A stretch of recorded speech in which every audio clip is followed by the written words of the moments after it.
I know. Hello, everyone. Welcome to our Sister Docs Let's Talk Hot Topics.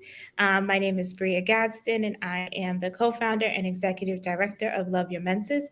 I am here with my amazing colleagues, Azriel Walker, who is a program manager at Love Your Menses, along with Fabian Ilyasin, who is a program coordinator here at Love Your Menses. We are so excited to speak with you today, and we have one of our colleagues, Jackson Fuller, joining on YouTube Live.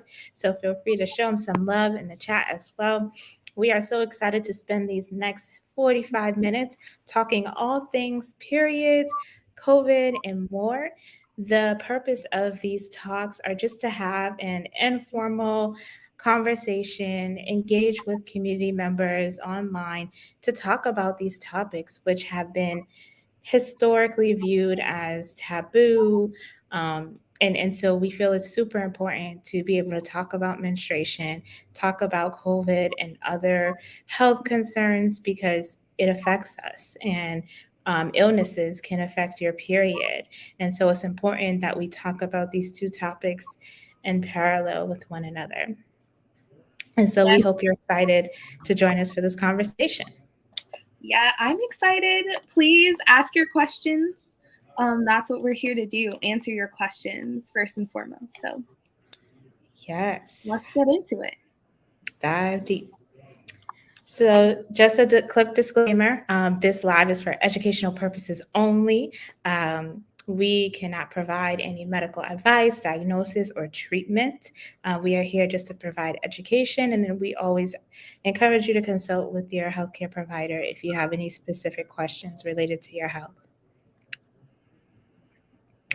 So let's talk about it. Before we dive deep into talking about hot topics, it's important that we all get grounded and be on the same page around menstruation, right?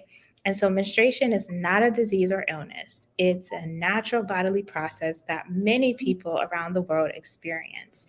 People have been menstruating since the dawn of time, and it's nothing to be ashamed of. And the more we can talk about it in person, online, journaling, with our friends, our family members, the more we can really break the period stigma.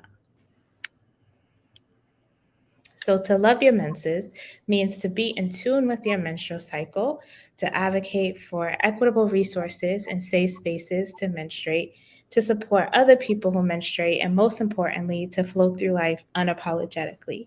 We all know that not everyone has a pleasant experience with their period, and we understand that. And we are here at Love Your Menses to help you get to a place where you can thrive throughout your menstrual years, your reproductive years, and beyond. Because we understand that menstruation can be traumatic for some people who may have pain, bloating, fatigue, and other symptoms. And we're here to be able to provide you with the education, the resources, and the social support so that way you don't have to suffer in silence and feel like you're alone. Love it. Did you, Did you as know? Did you know that every month 1.8 billion people across the world menstruate? That number always seems huge to me. It's always so shocking. yeah, it's a lot. And so, with all these billion people around the world menstruating, it's important to understand that everyone's menstrual experience is unique. And there are people who may not have access to menstrual products, may not have access to proper waste management and hygiene facilities. Some people may experience food insecurity and job insecurity, which can affect their ability to afford menstrual products, which is also known as period poverty. And so the work that we do is really centered around understanding the different experiences that people have in terms of not having the resources that they specifically need in order to thrive throughout their menstrual journey. Love it. And in this time of the global pandemic, it's also important to recognize that people menstruated throughout the entire pandemic, and we're still menstruating and dealing with COVID. And so that's why we're here today. So our first topic here, um, I feel like this is a big one for Love Your Menses. Yeah, can you hear me? Yes. Okay, perfect. Yeah, this is just not a big one to talk about it, but people think about the stigma, and also it's not just women that kind of go into that. Like, if you have a partner, you have other people that just kind of, trying to support you. It's not presenting a just gender inequality in that sense. Because there's a lot of discrimination around that and the taboo, and that's what we here to just kind of break those kind of barriers. Um, but So there's so many things that we can touch into that space with just the stigma that we have, and knowing that menstruation is universal. It's not just one particular type of a people. It's all one country or one race or one social economic kind of a way. It's everyone. Like you mentioned before, 1.8 billion people menstruate on a monthly basis. Yeah. I love it. So we're trying to include men in the conversation. But I'm curious, what are some of the big stigmas involving men, some of those inequalities that are created? What I've seen, like, even prior growing up, like, you barely hear fathers or like men in general having that kind of conversation or being in the conversation, right? Or just like, just to as a father, because there was some single dad, and they just to say, okay, you know what, they don't know, even the girls, they don't even know how to address that kind of conversation with their fathers, to say how my body is doing, what kind of pads do I need to purchase. Like, their body's changing. I don't know what kind of bras, I don't know what kind of sports bra or any of that, to know which one the right products to purchase, because they don't know which one has the chemicals on it, which one has the smell on it. They don't know. So I think, the education involving in men to understand the body of a female and to understand what they go through on a monthly basis, it's very important, because they can help. And it's not just about the products and stuff, and say, okay, all these taboo things that, oh, you sick. You're not sick. That's not a sickness. And that's, they usually tell people, once you have your period or you're sick, don't talk, don't come around people, don't come close by. But where men can be able to just be so supportive on that, you can rub the person's back, make tea, get, ask them. I think the main question is ask, because everybody's different. Not everyone's going through the same pain. Not some people, they blessed, they don't have anything, but some people, they really have a hard time. Like, if the person is tired, find ways how you can support them. But Mhm. everybody's, has their own ways they can be able to just support that. And I think that's where we need to bring the men, not just fathers, but uncles, cousin, brothers, because some, or whoever is that man figure, or somebody who identified as men, period, can be in that conversation as well. Mhm. Yeah, that particular taboo of getting your period, meaning that you're sick, is so interesting because your period is actually a vital sign. Once you're of menstruating age, it's important to keep track of it and to understand how it works, because an irregularity in your period can actually be an indicator of you being sick, not your period itself. So thank you Yeah. for mentioning that. Yeah. This question, do you think period stigma, especially with men, comes more from a lack of communication or from misinformation? That's a good one. Do you have any thoughts, That's a Priya good one. or Fabian? I don't. I think I don't.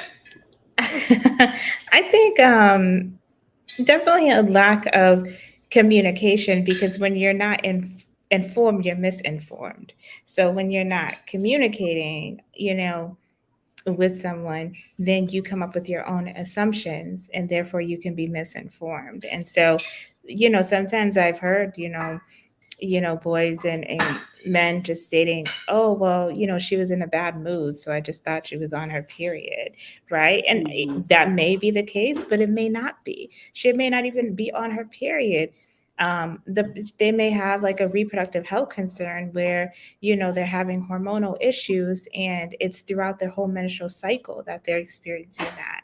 And so it may not be specifically their period. It could be a chemical imbalance which may be causing mood swings or cravings or weight Mm-hmm. gain. And I think a lot of times we don't communicate with each other. We don't communicate with ourselves either. For both men and women, being able to understand your body and be in tune with your body. So if you're noticing something is wrong, being able to say, hey, self, what's been going on in my life? Am I stressed? Am I sick? What are my eating habits like? What is my environment like? Why am I experiencing this?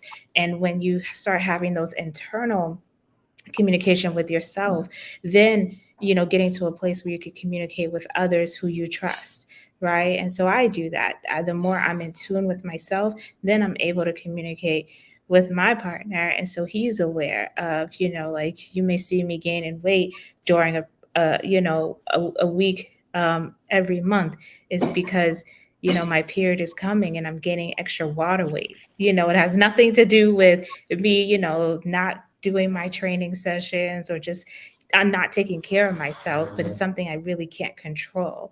And then now he understands that, right? And so he's not going to judge me or feel like, oh, well, what she's just gaining weight, like she's letting herself go. That is not the case, right? But he could be thinking that. And if he doesn't talk to me, if I don't talk to him, then he's misinformed. Right. That's a Definitely, example. definitely. Well, I will add a little bit of both. I think coming from the misinformed, the way that being on that as well, but also the other piece, you know, the taboo itself, the way the grandparents, right, was being involved, like, raising kids. Because I'm from the Caribbean, and when you had your period, it was very no, but it's a shush shush. Nobody needs to know, right? Even though you're in pain, you're in cramps, nobody needs to be aware, like not to show, because we didn't use pads back then, right?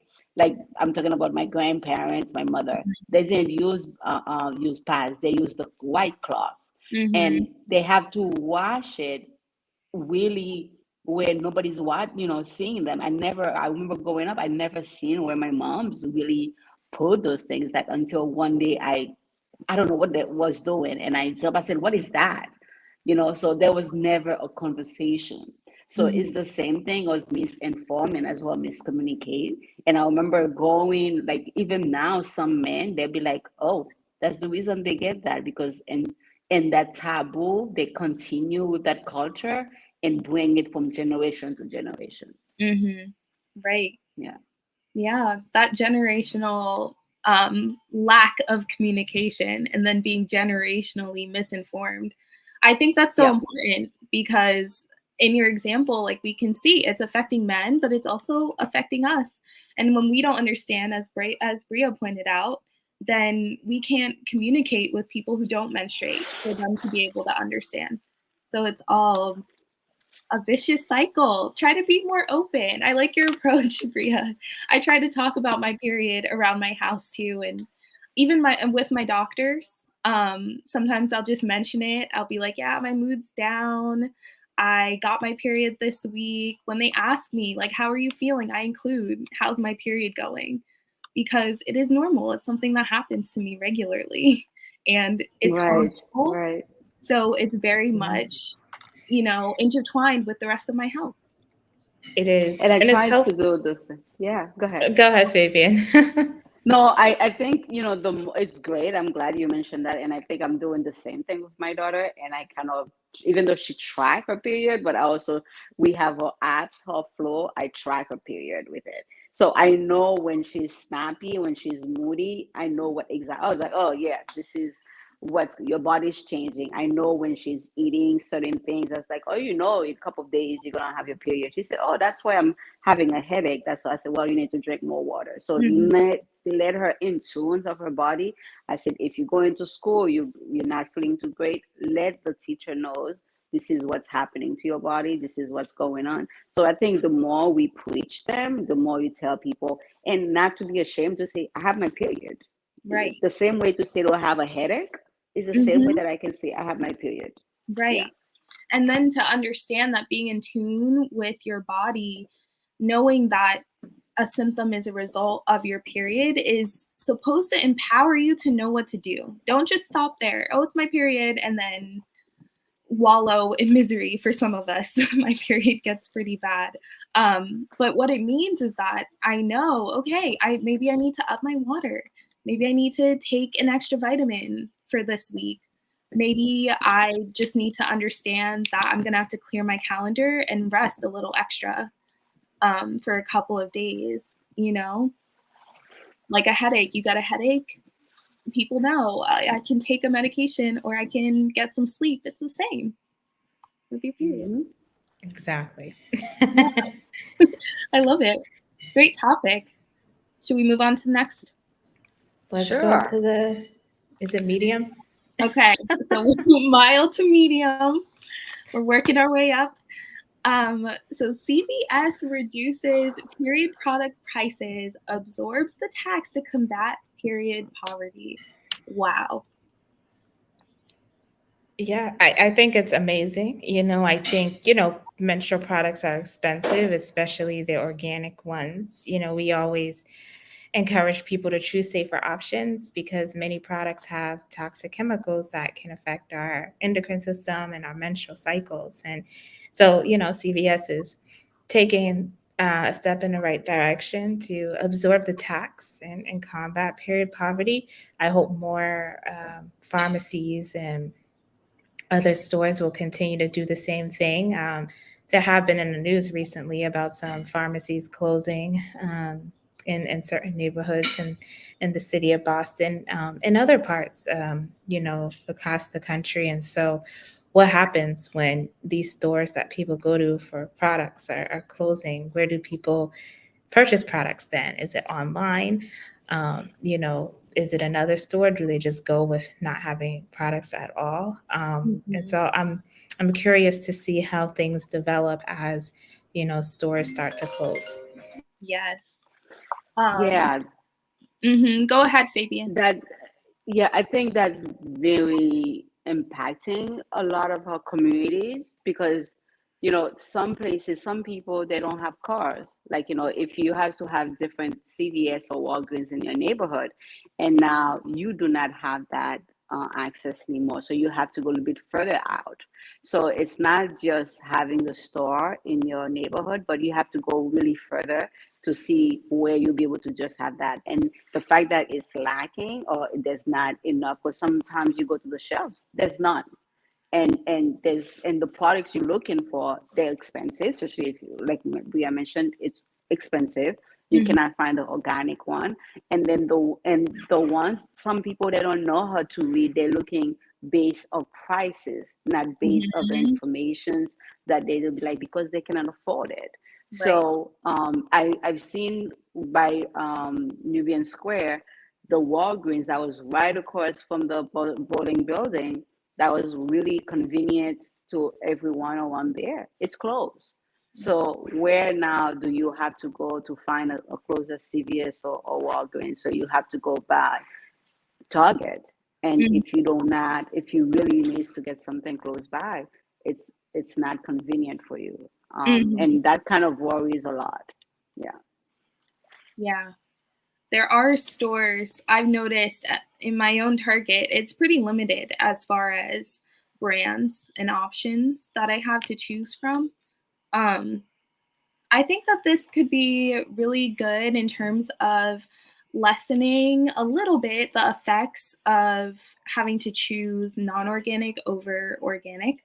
Hopefully, I hope that's the effect because it's certainly true that the organic products and the 100% cotton products that everyone should be using are much more expensive, much more. Right. Yeah. And, also a good opportunity for people to have some reusable products in their house just in case, if Mhm. you can't get to the pharmacy or your online orders and coming in time, at least you'll have period underwear or reusable pads to be able to get you through. And those are great options. And we have to have a separate discussion about the stigma around reusable products because many Mm, people think it's unhygienic and how could you reuse something that you bleed on? Oh my gosh.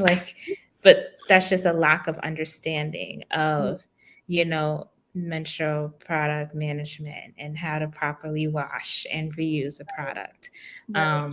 But it is a good option. And I think it'll also help encourage people to, think outside the box. If all the stores close one day and you couldn't buy products, what are you going to do? It's like survival of the fittest. You have to use what you have available. And it's great having reusable products that, if you don't have pads at the moment, disposable, you can use your reusable and hand wash it. And so, it's also an opportunity for people to start thinking, how can I take care of myself if this happens, if that happens? Mhm. If grocery stores are closed, you have to know how to garden or, cook your own, grow your own food. And, Right. and so I'm hoping we'll get back to the basics and really, we do have a program called Sew where we teach people how to sew and make their own reusable period underwear. So even if you can't afford to purchase it because it can be expensive, you can purchase the fabrics and be able to make your own. Mhm. And so that is also another option. Yeah. Actually, that kind of goes. I see another question. Um, here, Jackson in the comments. What can we do to help combat period poverty as individuals in our communities while lawmakers and policy makers lag behind? I think that's very much one of them. Trying to understand the low cost ways to menstruate and to each other. Mhm. So programs like are really important.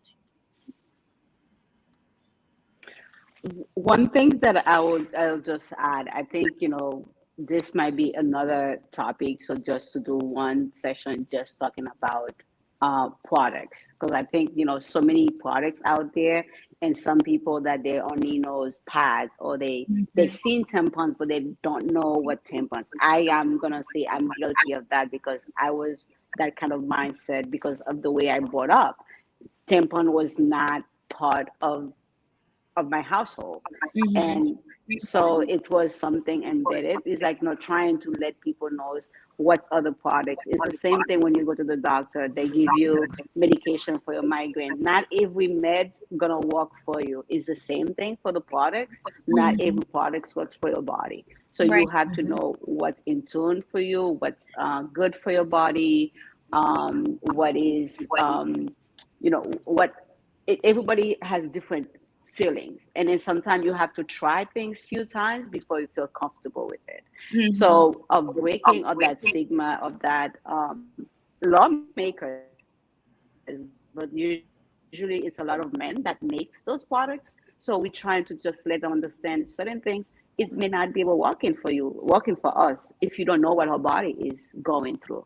You're not in her body. You don't know the pain we go through. You don't know the discomfort we go through. So I think is to educate them and continue to just Mhm. be on the forefront and say, this is what needs to be done, and share our stories and share different ways that we can make those lawmakers understand and see what is the barriers and how we can make the changes in our community. Mhm. I would say also do a quick Google. There are organizations in your area that you have access to that are focused on period poverty and period inequity and women's health, women's rights, and you can support those organizations.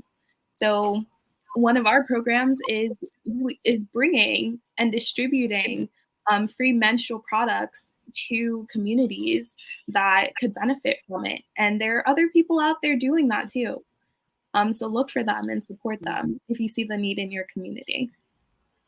That is some. I will add into that. That is something that we do. We start up with Flavia and says doing a lot of pop-ups because we saw the needs, especially during COVID. Like a lot of people couldn't even afford. Like places were closed, people couldn't afford it. Things were really tight, and some people, like, they testify, said it's a lifesaver. People kind of, where we were, because we were doing it on a monthly basis, sometimes twice a month, they kind of, follow us and see where they can get the products, because that's the only way. Not only we give the products, but we give organic products. It's not something that we, so it's, and that is a lifesaver for them. It's not just for themselves, but for their kids, their grandkids, nieces, nephews. I mean, nieces and sisters, aunts, and whoever's coming in. That was a help. That was a huge help. And and you can see the community is still in need on that, because you don't have your period once and it's done. You have your period every month. Right. Yeah. And welcome to one of our other team members, Dernsta. Welcome, Dernsta. So excited to have you join in this conversation. I am as well. Yeah. So Well, shall we move on to is it the hot? The spice is rising on us. We've arrived at hot topic number 3. So this one is all about COVID and periods. So this headline says, women said coronavirus shots affect periods. Now there's a study that says they're right. So the big question is, do COVID vaccines cause heavier periods? And an agency recommends listing it as a side effect. I think I agree with that. It should be. So first of all, I'll say yes. I have some of the statistics here. Can vaccines affect your period? The answer is yes. About 40% of people who got vaccinated did see a slight increase to both their cycle length and the flow of their period.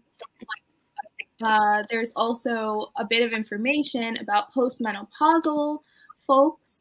70% of them actually saw breakthrough bleeding. So when you hit menopause, you stop menstruating.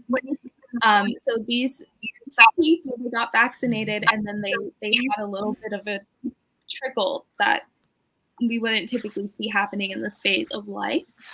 But the important thing to note here, there's a bit more. So the vaccine also caused breakthrough bleeding in 33% of people taking hormone suppressants or testosterone. There was also 9% who experienced chest and breast soreness, and 46% reported an increase in other symptoms like cramping and bloating surrounding their period. But the important thing to note here is that everyone's cycle returned back to normal within 2 cycles after being vaccinated. So it's temporary. Any changes to your menstrual cycle, if they are due, in fact, to your vaccine, they'll be temporary. I just want to go back. This point, agencies should recommend listing it as a side effect. I totally agree with that. Because again, it kind of goes back to our conversation about communication and being more open and understanding about what's happening to menstruators. That totally plays into it. What do you guys think? Who wants to take this?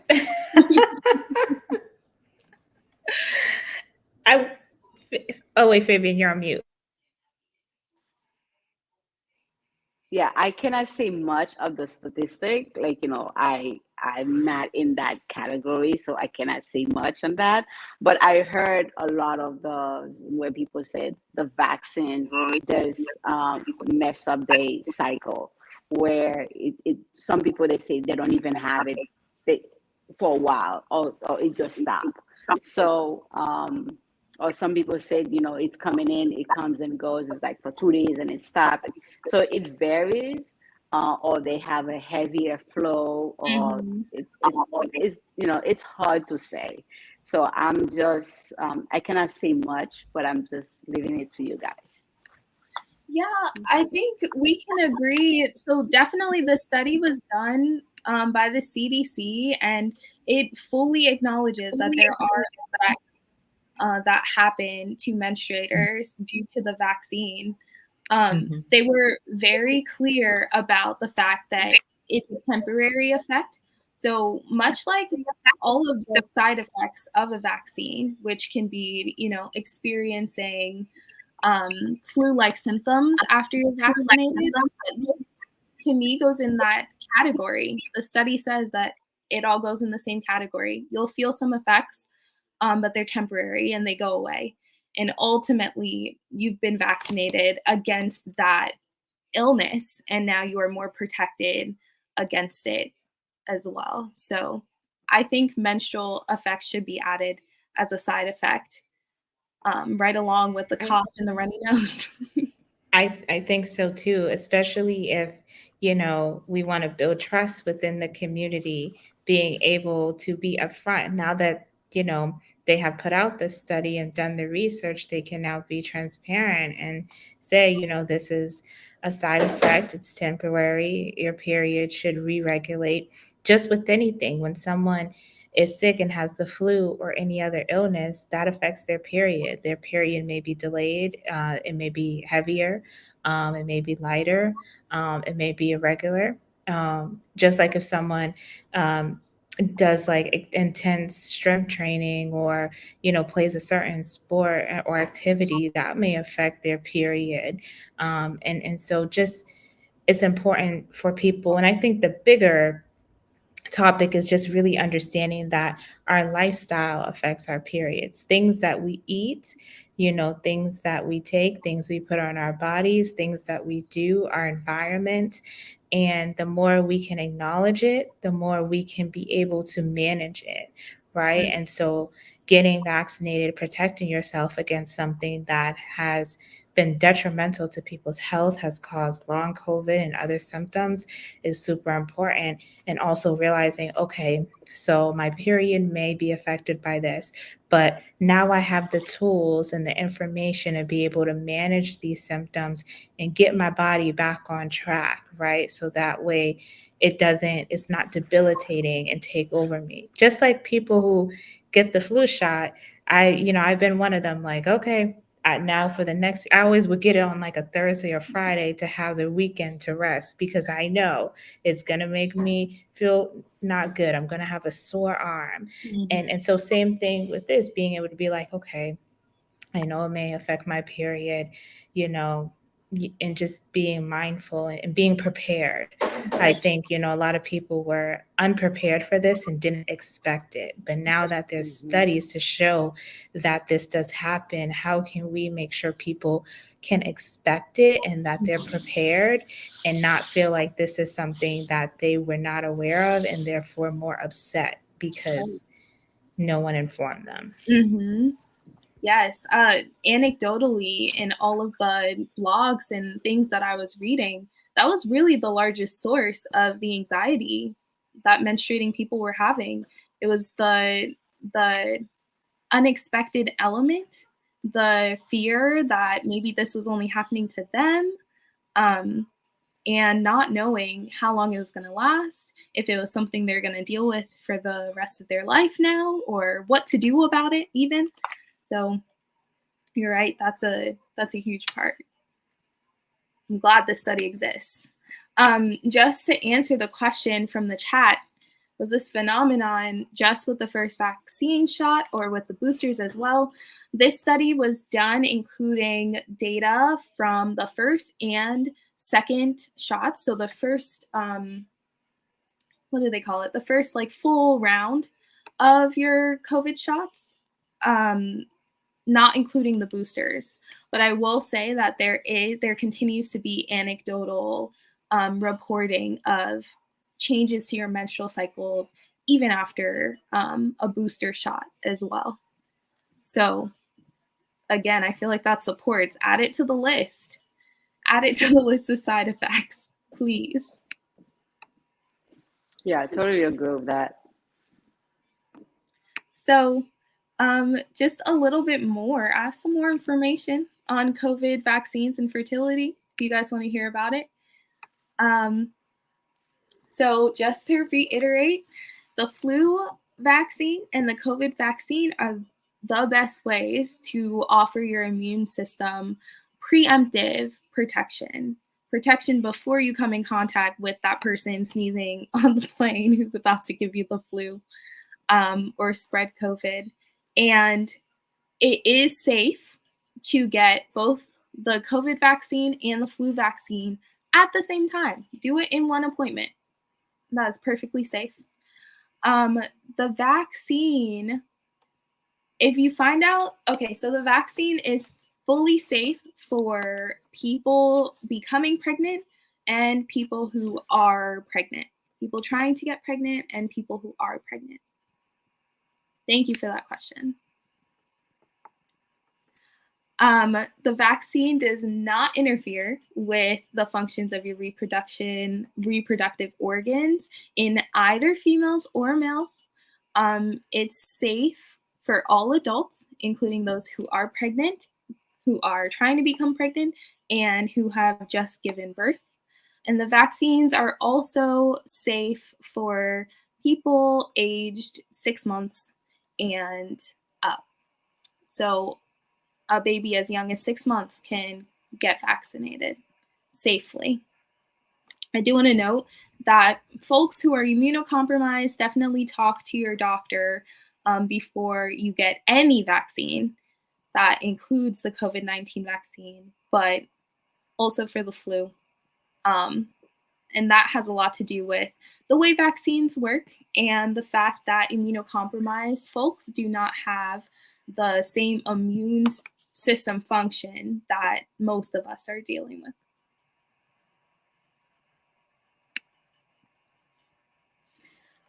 So a little bit, I'm going to try to answer some questions about how vaccines actually do work. Your vaccine is not causing an infection, first and foremost. The vaccine is a training ground for our natural immune system to learn how to recognize and to respond to specific parts of a new virus or germ that your body hasn't seen before. And so in 2020, that was COVID-19 for the entire human population. We had not seen the COVID-19 virus before, and so that's why we need to develop a vaccine for it. Let's see. I heard a few folks had side effects from the flu vaccine. Yes. So side effects are definitely a part of getting vaccinated and getting boosted. Like Bria mentioned, it can include like being sore in the area that you got the shot in. It can include feeling the symptoms of being sick a little bit.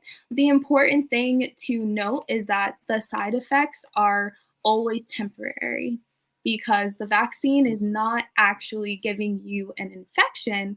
What it's doing is it's giving your body a chance to learn how to respond to the real infection.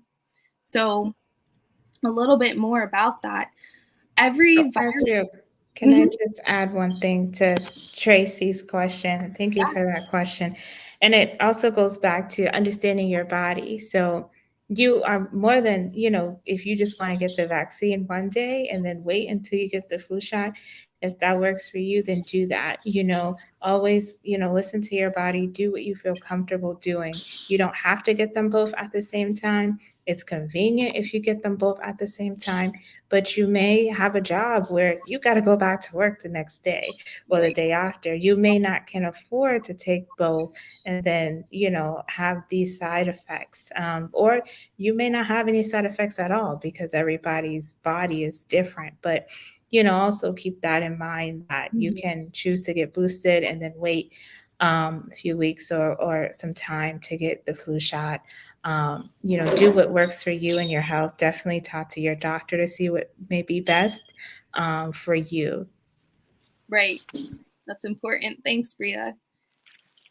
So, every vaccine, every virus and bacteria have these little bits on them called antigens. And they're small parts of the virus or bacteria that kind of lay on the outside of it. And our immune systems develop antibodies that perfectly lock on to these little parts called the antigens. And that's actually how our immune system ends up fighting off these illnesses and diseases. So every virus has a different one. It's kind of like a ID card or a calling card. And so that's how our body is able to know, okay, this is the measles. This is what the measles is going to try to do in our body. And so these are the areas that we need to provide defenses through these antibodies. And the measles looks different than the flu. And of course, when a new pathogen, virus or bacteria comes up, like COVID-19, our body is not already prepared to defend us against it because it's never seen that new virus before. So this is where vaccines come into play. The scientists across the world who create vaccines for all of us, they are able to create a model of the little part of COVID-19 that our body needs to be able to recognize in order to fight it. So that little antigen, they create a model of it, and that's what they put into the vaccine so that when we get the vaccine shot, those antigens go into our body, the models of the antigens go into our body, and then our immune system is able to practice coming in contact with the antigen without actually coming in contact with the full virus that would make us really ill. And we saw caused a lot of hospitalizations and deaths across the country and across the world. So you can think of vaccines like a practice training. It's like a simulation for our immune systems. Asriel, you broke that down in a way I never heard before. I mean, that was really good. I felt like I was in biology class, like Yep. learning all of this and the graphics. It's so simple and it makes sense in a way for people to understand like what is happening in their body. And that's so important. What we do at Libya Mhm. Men's is having people understand the physiology of the menstrual cycle, and this is important, having people understand how the vaccine works. We have to do that if we want people to feel um, confident enough and assured enough to get the vaccine. They need to understand what it's doing in the body and why it's important. Right. So this was great. That was awesome. I'm I will. glad. I'm Yeah, glad. I will kudo the same way because in the beginning, so many people were saying that, oh, I am not taking the vaccine. I don't know it's in the vaccine. This is new. I will say I was one of them. But it's just like the more you learn, the more you educate yourself. And then to see how the whole pattern is. Like, now there's no reason for you not to take it because the data shows proof what works, what doesn't work. Yes, we can go back to say, okay, those are the things that we can say we they should be able to put when you're taking the vaccine. Those are the side effects. Definitely should be able to affect your period, should be able to affect certain things. We Mhm. have to give it back, those feedbacks to them. And they'll be able to just, more people say that, they'll be able to just add to it. But I think the education is very, very important. And you did a wonderful job for them. Better than what I was expected, and is flawless. Thank you. That was awesome. Thank you. I I really agree. do hope. Thank you.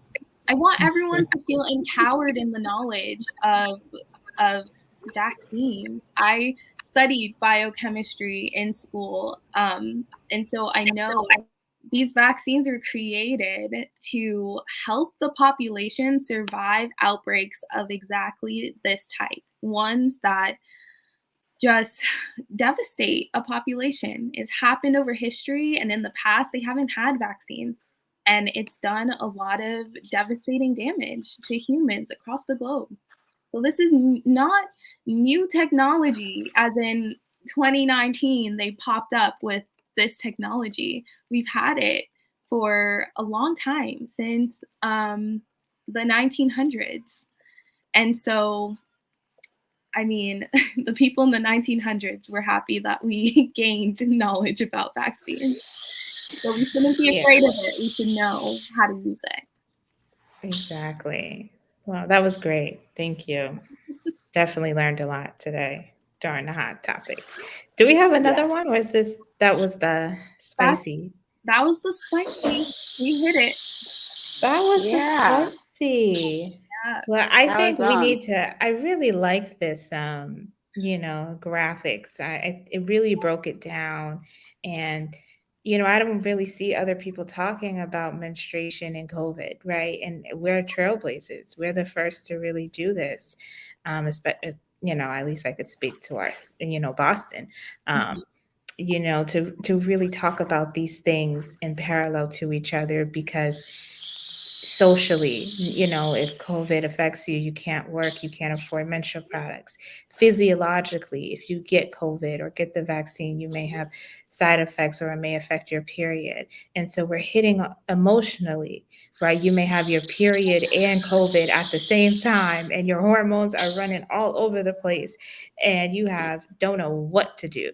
And so we're hitting all these different areas of a person's well-being, and this is super important. And I just commend you all, for doing this work as a team. We're talking about these sensitive, uncomfortable, taboo topics, but we need to. And like Tracy said, she was one of them in the beginning who thought this.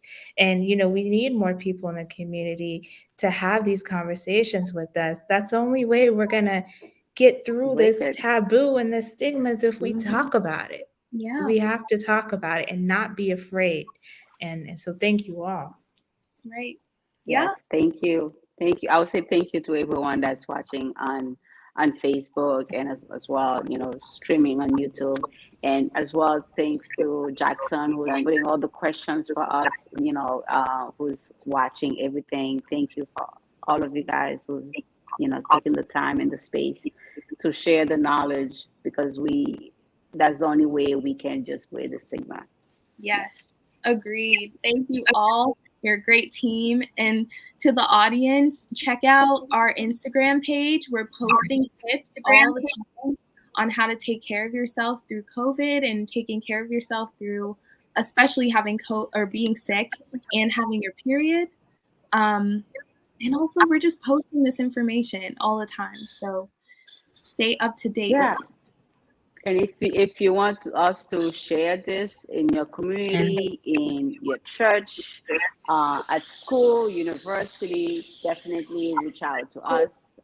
We just posted that the the app that we have, our flow. If you don't have an app to check your period, to see when you're gonna have your period or anything like that, definitely check our flow. Is OUR space flow, FLOW.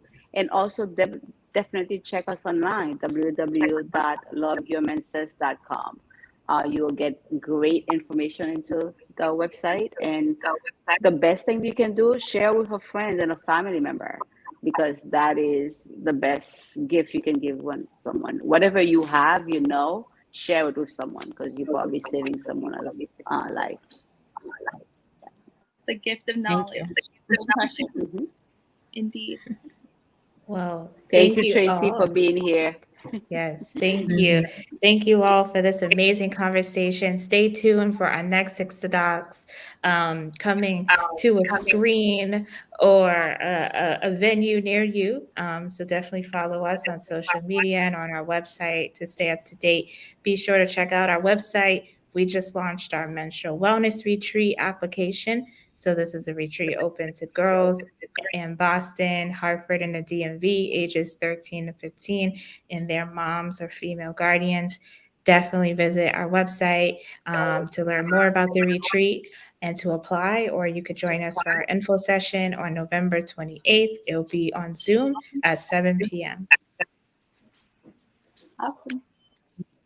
Thank you all. Thank Have a you. good evening and have a wonderful, safe, happy holiday. Wear your mask, use hand sanitizer if you need to. Protect yourself and protect those around you. Love you guys. Have a good night, everybody. Bye. Good night.